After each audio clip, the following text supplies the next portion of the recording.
ನಮಸ್ಕಾರ ಎಲ್ರಿಗೂ. ನೋಡಿ, ಇವತ್ತೊಂದು ವಿಶೇಷವಾಗಿ ಒಂದು ವಿಡಿಯೋ ಮಾಡ್ತಾ ಇದ್ದೆ. ನನಗೆ ತುಂಬ ಖುಷಿ ಪಟ್ಟು ಮಾಡ್ತಾ ಇರುವಂಥ ಒಂದು ವಿಡಿಯೋ. ಏನಪ್ಪ ವಿಷಯ ಅಂತ ಹೇಳಿದ್ರೆ, ನಾನು ಇವತ್ತು ಕಾರ್ ಡ್ರೈವರ್ ಆಗಿ ಬಂದಿದ್ದೇನೆ. ನಿಮ್ಗೆ ಗೊತ್ತಿದೆ, ನಾನು ಆಟೋ ಓಡಿಸ್ತೇನೆ, ಕಾರ್ ಓಡಿಸ್ತೇನೆ, ಹಾಡಾಡ್ತೇನೆ, MC ನಿರೂಪಣೆ ಎಲ್ಲ ಮಾಡ್ತೇನೆ, ಎಲ್ಲ ಗೊತ್ತಿದೆ ನಿಮಗೆ. ಜೇನು ಸಾಕಾಣಿಕೆ ಎಲ್ಲ ಇದೆ. ಇವತ್ತು ಒಂದು ಬ್ರಹ್ಮೋಪದೇಶ ಅಂದರೆ ಉಪನಯನದ ಒಂದು ಕಾಗದವನ್ನು ಇನ್ವಿಟೇಷನ್ ಕೊಡ್ತಾ ಬಂದೆ ನಾನು ನಮ್ಮ ಸುಧಾಕರ್ ಸರ್ ಅವರ ಜೊತೆ. ಸುಧಾಕರ್ ಸರ್ ಅವರ ಮಗನ ಬ್ರಹ್ಮೋಪದೇಶ ಉಪನಯನ ಕಾರ್ಯಕ್ರಮ ಇದೆ. ಸೊ ಅದರ ಕಾಗದ ಕೊಡ್ತಾ ಬಂದ್ವಿ. ಇಲ್ಲಿ ನಾನು ಪುತ್ತೂರಿಗೆ ಬಂದಿದ್ದೀನಿ. ಪುತ್ತೂರಿನ ದಾರಂದುಕ್ಕು ಅವರ ಅಜ್ಜಿ ಮನೆಗೆ ಬಂದಿದ್ದೇನೆ. ನನಗೆ ಇಲ್ಲಿ ಇಷ್ಟಪಟ್ಟದ್ದು ಏನಂತ ಹೇಳಿದ್ರೆ, ಒಂದು ಮಧ್ಯಾಹ್ನ ಹೊತ್ತು ಹಸಿವಾಗುವಂಥ ಹೊತ್ತಿಗೆ ಒಂದು ಊಟದ ವ್ಯವಸ್ಥೆ.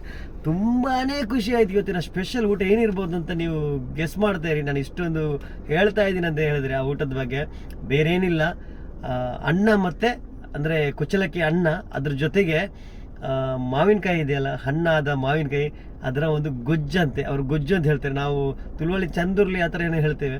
ಸೊ ಆ ಗೊಜ್ಜು ನನಗೆ ಸಿಕ್ಕಾಪಟ್ಟೆ ಇಷ್ಟ ಆಯಿತು. ಅದು ಒಂದು 3-4 ಮಾವಿನಕಾಯಿ ಕೂಡ ಹಾಕಿದ್ರು. ತುಂಬ ನಾನು ಮತ್ತೆ ಕೇಳಿ ಅದನ್ನು ಊಟ ಮಾಡಿದೆ. ಆ್ಯಕ್ಚುಲಿ ನನಗೆ ಇದೆಲ್ಲ ಇದಂತ ಗೊತ್ತಿರಲಿಲ್ಲ. ಊಟಕ್ಕೆ ಬನ್ನಿ ಅಂತ ಹೇಳಿದ್ರು. ಒಟ್ಟಿಗೆ ಊಟ ಮಾಡಿದ್ವಿ. ಊಟ ಮಾಡೋ ಹೊತ್ತಿಗೆ ನೋಡುವಾಗ, ಈಗ ಅನ್ನೋದು ಸೀಸನ್ ಬೇರೆ, ನಿಮಗೆ ಗೊತ್ತಿದೆ, ಈ ಸೀಸನಲ್ಲಿ ಅಂತ ಫುಡ್ಡು ಸಿಗೋದೇ ಅಪರೂಪ. ಅಷ್ಟು ಖುಷಿ ಆಯ್ತು ನನಗೆ, ಇಷ್ಟಪಟ್ಟು ಊಟ ಮಾಡಿದ್ದೇನೆ. ಬನ್ನಿ, ಆ ಒಂದು ಗೊಜ್ಜು, ಮಾವಿನಕಾಯಿಯ ಗೊಜ್ಜು ನಾನು ನಿಮಗೆ ತೋರಿಸ್ತೇನೆ. ಏನಿದು ಅಮ್ಮ, ಏನಿದು? ಇದು ಮಾವಿನಕಾಯಿಯ ಗೊಜ್ಜು. ಓಕೆ, ಇಲ್ಲಿ ನೋಡಿ. ಆಹಾ, ಮಾವಿನಕಾಯಿ ಗೊಜ್ಜು ಅನ್ನಕ್ಕೆ ಬೆರೆಸ್ಕೊಂಡು ತಿಂತಾ ಇದ್ರೆ ರುಚಿಯೇ ಬೇರೆ ಅದ್ರದ್ದು. ನೋಡಿ, ನನ್ನ ಎಲೆಯಲ್ಲಿ ಪೂರ್ತಿ ಖಾಲಿ ಆಗಿದೆ. ಇನ್ನೂ ಸಹ ಬೇಕು ಅನಿಸ್ತಾ ಇದೆ. ಅಮ್ಮ, ಹಾಕಿ ಸ್ವಲ್ಪ ಅನ್ನ ಹಾಕಿ. ಇಲ್ಲ, ಹಾಕಿ ನೀವು ಸ್ವಲ್ಪ ಹಾಕಿ, ಸ್ವಲ್ಪ. ಆಹಾ, ನೋಡಿ ಮಾವಿನಕಾಯಿ ಗೊಜ್ಜು. ಮಧ್ಯಾಹ್ನದ ಹೊತ್ತು ಹೊಟ್ಟೆ ಚುರ್ರ ಅಂತ ಇತ್ತು. ಊಟ ಕೂತ್ಕೊಂಡ ತಕ್ಷಣ ಕಣ್ಣಿಗೆ ಕಾಣಿಸಿದ್ದು ಗೊಜ್ಜು. ಸೊ ಅನ್ನ ಜೊತೆ ಬೆರೆಸ್ಕೊಂಡು ತಿಂತಾ ಇದ್ರೆ ರುಚಿಯೇ ಬೇರೆ ಅದರದ್ದು.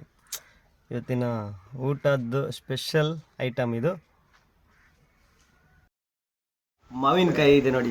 ಇವತ್ತಿನ ರುಚಿಯಾದ ಭೋಜನ ಮಾಡ್ತೀವಿ, ಒಳ್ಳೆಯ ಊಟ.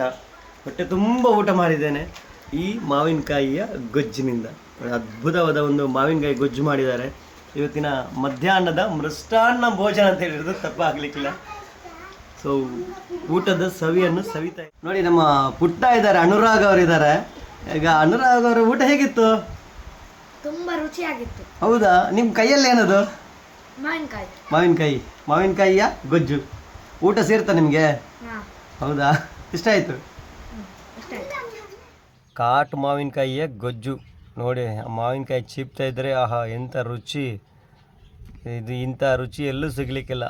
ಅಷ್ಟು ಅದ್ಭುತವಾಗಿದೆ, ರುಚಿಯಾಗಿದೆ. ನೋಡಿ, ನನ್ನ ಎಲೆ ನೋಡಿ, ಪೂರ್ತಿ ಖಾಲಿಯಾಗಿದೆ. ಒಂದು ಬಿಡಿ ಅನ್ನ ಕೂಡ ಇಲ್ಲ. ಅಷ್ಟು ರುಚಿಯಾಗಿತ್ತು. ತುಂಬ ಸಮಯದ ನಂತರ ಇಷ್ಟೊಂದು ಅದ್ಭುತವಾದ ಊಟ ಮಾಡಿದ ರುಚಿ.